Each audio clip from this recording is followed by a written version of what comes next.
maybe instead of if, it's nicer to say the word suppose. Suppose, because you may have this. Suppose f of x is continuous.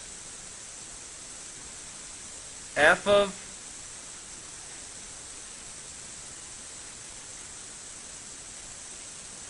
let's even say this. Continuous on, and how about I say, how would you read that? F of x is continuous on what? The interval a, b. What kind of interval? Open or closed? Closed. Okay, so we're going to include the endpoints. Suppose f of x is continuous on the closed interval a, b. Suppose f of a is smaller than f of b.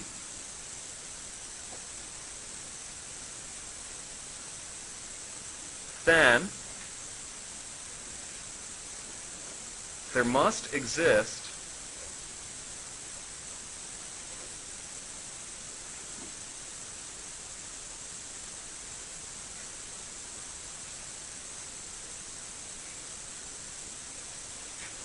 so let me change one more thing. Suppose f of a is less than k and that's less than f of b. That's a little better. Then there must exist a value c on the closed interval AB such that f of c equals this k. All right, so our example is number 27. This is what the theorem says. I'm not sure you can read that and make sense of it without an example. There is an example in the book. But let's use 27 as our example.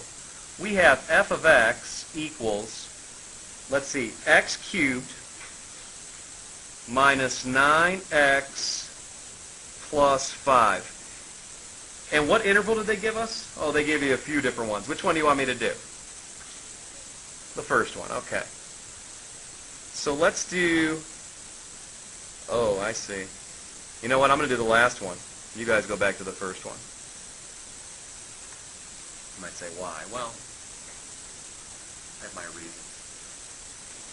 Do we have that, okay, do we have that this function is continuous? Is it continuous on AB? Do we have that? Well, polynomials, I said, are always what?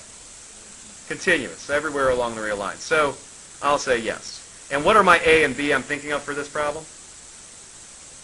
2 and 3. Okay. Do we have, let's see, what is f of 2? Well, I guess I could figure that out. It's 8 plus 5 is 13 minus 18. I claim it's negative 5. And what about f of 3? Well, 27 plus, 27 minus 27 is 0, so I claim it's positive 5. Okay? So here's the claim. My k that I want for this problem is 0. Notice, is that in between these two? Yes, it is. So my conclusion is this.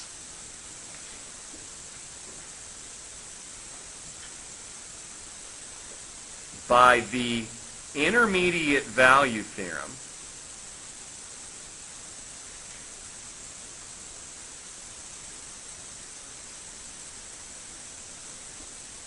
there exists